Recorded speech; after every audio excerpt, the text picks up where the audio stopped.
Goeienaand en hartlik welkom by nog 'n episode van Praag TV. As jy nog nie op die kanaal ingeteken is nie, maak gerus so deur op die knoppie te klik, as ook op die klokkie sodat u kennisgewings van toekomstige video's mag ontvang. En moet asseblief nie vergeet om ook ons boekwinkel hieronder te bekyk nie, met interessante titels soos ons vertaling van Hart van Duisternis deur Joseph Conrad, uitmuntende novelle wat boekdele spreek oor Afrika en die toestande op ons vasteland. En dit gaan natuurlik, ja, dit is 'n hele lang reis op die Congo rivier en dit herinner my so 'n bietjie aan Suid-Afrika, want ons is ook besig, ons is ook op 'n rivier iewers heen en ons weet nie mooi waar ons gaan beland nie. En iets wat my nog al jare lank kwel is die feit dat mense so half alles net situ aanvaar en dinge klakkeloos aanvaar wat aan hulle vertel word.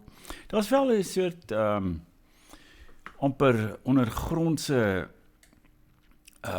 gemor op die internet en op sosiale media, maar dit dring nie werklik deur tot die politieke proses in Suid-Afrika nie.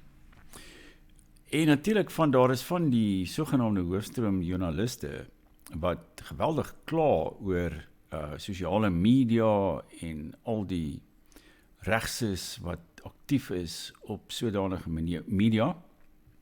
En toevallig val my oog vandag op 'n nuwe boek deur Max de Pre. Nou, ek is nie eintlik van plan om die boek te lees nie, ek dink nie Max het enigiets te sê, waarskynlik nou wat hy nie alreeds gesê het nie, en ek dink hy is heeltemal voorspelbaar in sy idees en opvattinge, maar dit verskyn in die rapportafdeling van Netwerk 24 vandag, en dis 'n artikel, baie lowende artikel, eintlik 'n hagiografie van die boek, deur Pieter de Tooy. Nou, Pieter de Tooy is van News24, 'n taamlike linkse hoofstroom webblad in Suid-Afrika. En sowel Max de Pre as Pieter de Tooy het 'n probleem met Afrikaners. En as ons nou dink aan al die probleme in Suid-Afrika, dit gaan van korrupsie tot verval, tot die elektrisiteits- en waterprobleme, die verval van wet en orde, die howe wat nie meer behoorlik funksioneer nie, slaggate in die paaie, noem maar op, die onderwysstelsel, die universiteite waar die standaarde besig is om te daal. Dit alles is groot probleme wat Suid-Afrika in die gesig staar, maar vir Pieter de Tooy, volgens hierdie opskrif, die opskrif is Max se nuwe boek lê die valsheid van wit Suid-Afrika bloot. Met ander woorde, die valsheid van wit Suid-Afrika, wat dit ook al mag beteken, dit is een van die vernaamste probleme in die land, volgens Pieter de Tooy en Max de Pre. Nou, dit herinner my bietjie aan, daar was mos voorheen, toe die Guptas nog aktief was in Suid-Afrika, het hulle mos die Britse openbare betrekkinge firma Bell Pottinger betaal om anti-blanke propaganda in Suid-Afrika en in die wêreld te versprei. En dit het uiteindelik 'n groot skandaal veroorsaak en dit het eintlik tot die ondergang van Bell Pottinger gelei, sover ek kan verstaan. Maar as ons nou kyk na die gebrek aan werklike kritiek aan werklike politieke teenaksie in Suid-Afrika, afgesien nou van die soort van, die partye soos NK en EFF, wat eintlik maar fasette en faksies van die ANC verteenwoordig. Dit is eintlik interne faksies wat afgebreek het of verbrokkel het van die ANC. Dan is dit vir my helder dat daar 'n vorm van denkbeheer in Suid-Afrika aan die gang is, wat 'n mens met net eintlik breinspoeling kan noem. En ek het eens 'n bietjie gaan kyk, wat presies is breinspoeling? Breinspoeling is 'n vorm van sielkundige beheer en manipulasie oor mense. En ek dink ons kan dit raak sien in Suid-Afrika. Want sodra jy met enige argument vir 'n dag kom, dan word onmiddellik vir jou gesê apartheid, of daar sekere algemene waarhede wat jy nie mag bevraagteken nie. Anders word jy uitgestoot uit die samelewing. Dan bevind jy jou eintlik as 'n soort uitgeworpene. Maar toe het ek nou sommer net so vir, jy weet, met KI weer eens bietjie gevra, wat is die kenmerke van breinspoeling? En hier is 'n hele paar interessante elemente wat ek sommer gou saam met u sal deel. Nou daar word vir ons gesê, die kernmeganismes van breinspoeling is isolasie. Dis nou in die geval van 'n individu wat aangehou word en hy word gebreinspoel. Die persoon word afgesny van familie, vriende en vertroude omgewings. Sonder eksterne verwysingspunte raak jou eie werklikheidssin swakker. Tweede instansie, slaap en sensoriese ontneming. Uitputting ondermyn kritiese denke. Die brein in 'n verswakte toestand is baie meer ontvanklik vir suggestie. Nou ons word natuurlik nou nie individueel aangehou in Suid-Afrika nie, maar ek dink hierdie soort onveiligheid in die land, in die feit dat ons in vrees lewe, dat jy vrees vir jou lewe, dat jy vrees dat jy besteel gaan word. Dit alles dra by tot hierdie ontvanklikheid vir breinspoeling.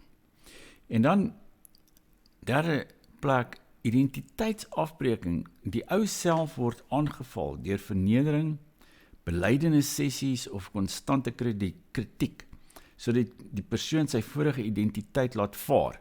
Nou dit, ek dink, jy sal met my saamstem, dit is konstant aan die gang, dat ons identiteit moet afgebreek word en ons moet 'n nuwe identiteit aanvaar, en ons word verneder, en daar's natuurlik hierdie belydenis soort sessies wat mense het, jy weet hoe hulle bekeer is tot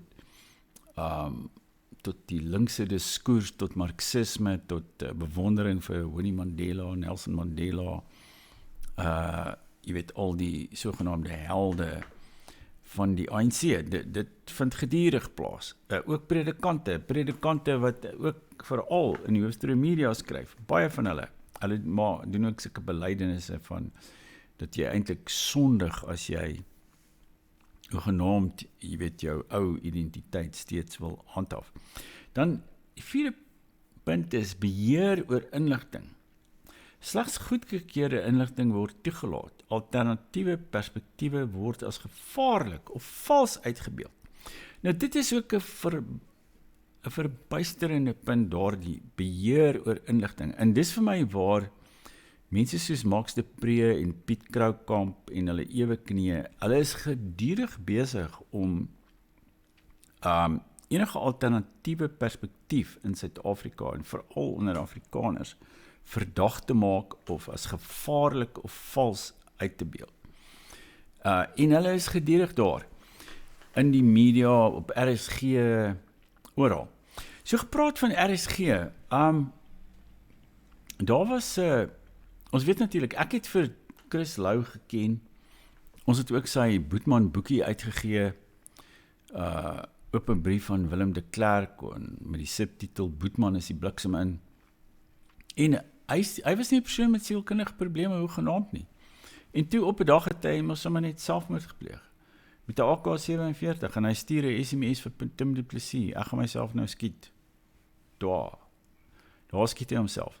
En daar was 'n ander joernaliste liewer, 'n vroulike joernaliste, by RSG, Suna Venter. En dit is eenvoudig verbuisterend. Sy het sommer net doodgegaan op die balkon van haar woonstel. Nou hoe gebeur dit? Ek lees net vir u wat staan op so een paragraaf op Wikipedia, wat hulle sê oor Suna Venter. Hulle sê dood, oor haar dood. Venter is op 29 Junie 2017 dood in haar woonstel in Veerland, Johannesburg aangetref. Sy was 32 jaar oud. Venter is voor haar dood gediagnoseer met die hartkwaal streskardiomyopatie, wat in die volksmond ook as gebreekte hartsindroom bekend staan, en wat deur trauma en lang tydperke van onnatuurlike stres veroorsaak word. In die jaar wat op haar dood uitgeloop het sy onder meer talle dreigende SMS-boodskappe ontvang, is die remkabels van haar motor gesny, is haar motor se bande stikkend gesny, is daar op haar geskiet, is sy ontvoer aan 'n boom vasgepind en is die gras rondom haar aan die brand gesteek.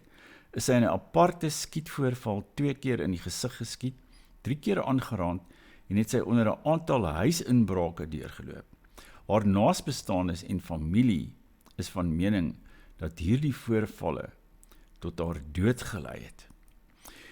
Nou, dis eenvoudig ongelooflik. Hier is 'n joernaliste wat dalk besig was om sekere dinge te ondersoek. Ons weet dat sy in die Midde-Ooste ook beriggewing onderneem het, en dat sy, ek dink sy het aspekte van die soort heersende ideologie, veral wat buitelands beleid betref, het sy begin bevraagteken. En daar, wel, ek dink die kans dat sy vermoor is, klink vir my baie goed.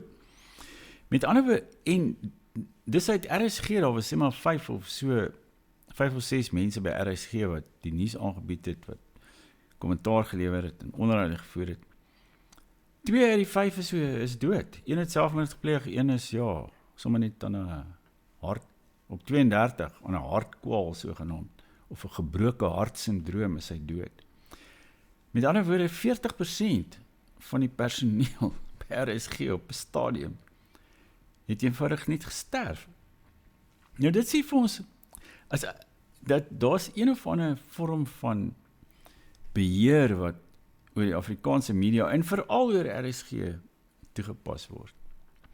Want RSG bereik al die Afrikaners. Nou, is die ANC werklik nog gekwel deur Afrikaners? Ek dink hulle beskou ons as so 'n klein minderheid dat ons eintlik oor geen invloed beskik nie. Maar ons is tog die ou vyand van hulle. En ek dink hulle vrees dat daar, veral nou met Trump, die hele gebeure rondom Trump en die feit dat hy ook gepraat het van 'n blanke volksmoord in Suid-Afrika, Afrikaner volksmoord. Dit het 'n soort vrees by hulle aangewakker dat ons dalk op 'n manier weer 'n politieke faktor in die land kan word. En vandaar dus, ek dink, hierdie geweldige behoefte aan beheer oor inligting en om ons almekaar te breinspoel met skuldgevoelens. En daar word in hierdie berig van Pieter de Tooy oor Max de Pre se boek, verwys hy ook na Soweto in 1976 en Max beweer dat daar polisie was wat sommer net met hulle revolvers van hierdie skoolleerlinge net sommer goedsmoeds geskiet het. Jy weet nou, ek het al baie goed daaroor gelees, maar ek het nog nie daardie verhaal gelees nie. En jy weet, hier word daar's 2 gebeure in Suid-Afrika wat gedurig opgehaal word. En dit is natuurlik Sharpeville en Soweto. En dit is die 2 elemente wat gebruik word om ons met skuldgevoelens op te saal en ons sodoende te breinspoel en 'n nuwe identiteit aan te neem. En trouwens, as ons kyk nou na die 6de punt van breinspoeling, is dit herhalende indoktrinasie. Dieselfde boodskappe word herhaal totdat dit outomaties begin voel. Nou, hierdie storie van Soweto, ek het dit toevallig ook, hierso Professor Wannie Karstens se boek oor die storie van Afrikaans. Nou, ek het gedink dis 'n taalkundige werk, en die ding is saam met die voetnote is dit oor 1000 bladsye. En dis net die tweede deel, daar's nog 'n eerste deel ook.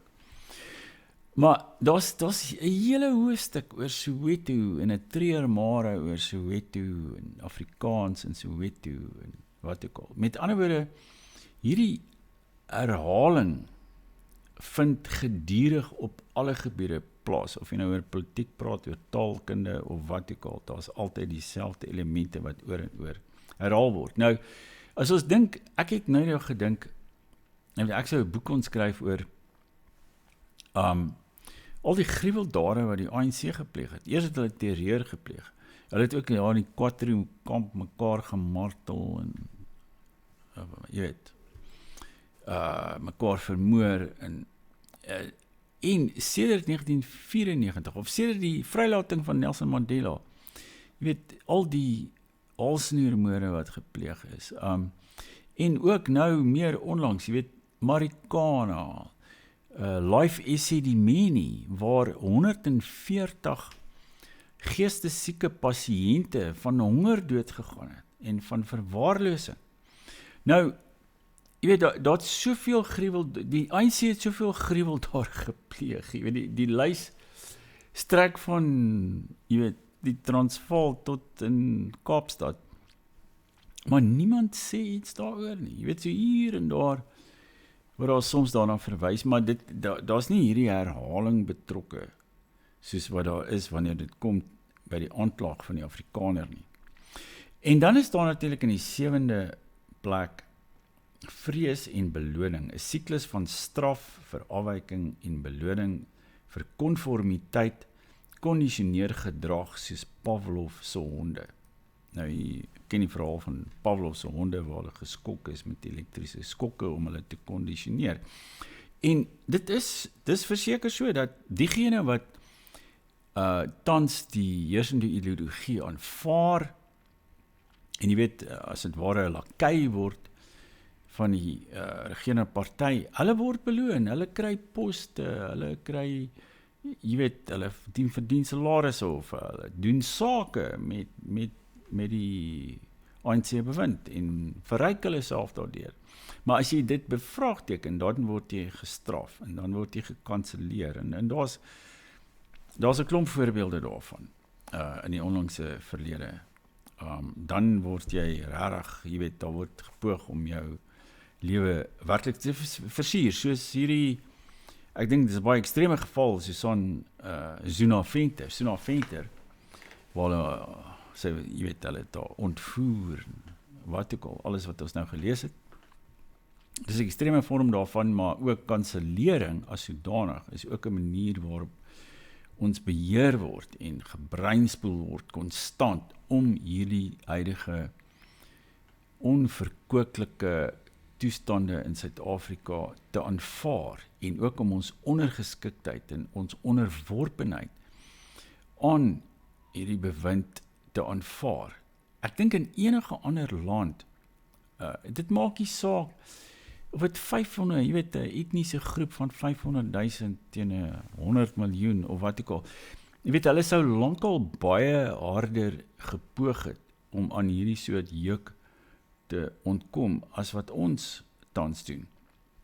En dit alles sê net vir my, daar is verseker 'n vorm van denkbeheer wat op ons toegepas word, en ook as 'n mens, ek het al ook heelwat elemente teëgekom in die literatuur wat ek nou gelees het, sê maar oor die 94 oorname, en hoeveel van die buitelandse intelligensiedienste in Suid-Afrika betrokke was, onder andere die Swede, maar ook die Amerikaners en die Britte, almal van hulle. Dit was alles 'n soort sielkundige massa, jy weet, dit was 'n massa psigotiese operasie gewees, om mense se sin vir hulle eie reg en vryheid te verdoof, of uit te skakel en te veroorsaak dat hulle 'n nuwe identiteit aanneem, soos ons gesien het, waardeur hulle dan gemaklik oorheers en gemanipuleer kan word.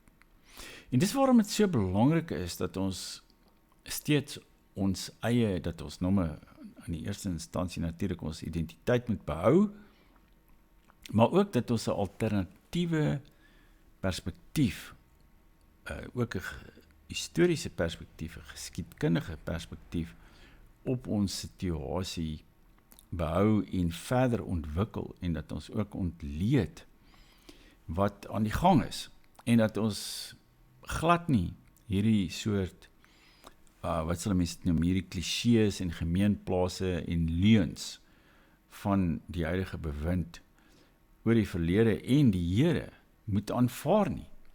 Dit is ontsettend belangrik en ek dink mense soos Max de Pre en Piet Kroukamp, hulle is verseker deel van die proses om ons te beheer, om ons te breinspoel en daarom moet ons hulle geheel en al verwerp. Die feit dat hulle nog die vermetelheid het om hulle self Afrikaners te noem, dit is maak eintlik 'n bespotting van die gedagte van 'n Afrikaner. As iemand wat so geheel en al, jy weet, deur die linkse anglosentriese denke beheers word, dat so 'n persoon dan voorgee of allerlei duistere redes en om ons te manipuleer dat hy ook Afrikaner sou wees, soos gebeur het toe daar die sogenaamde 500 of hoeveel hulle ook al was, of nee, hulle was wat 53 of die wat mos 'n oop brief aan Trump geskryf het. Ek kan nie presies meer onthou die syfer van hoeveel van hulle daarbey betrokke was nie, maar dit was 'n totaal en al kunsmatige operasie wat in samehang met amptdraers van die ANC bewind gedoen is, met as 'n soort inligtingsoperasie om die ANC internasionaal beter te laat lyk.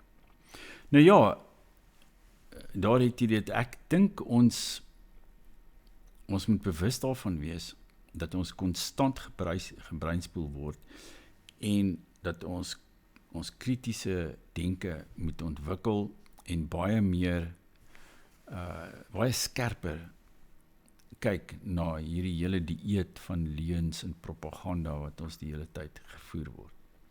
Nou ja, as jy tot hier gekyk het, baie dankie vir die aandag, en dan volgende keer maak ons weer so, en moenie vergeet om op die kanaal in te teken, as jy nog nie so gemaak het nie, gee ons 'n opduimpie en kyk gerus na ons boekpublikasies wat hier te koop is. Tot volgende keer, totsiens.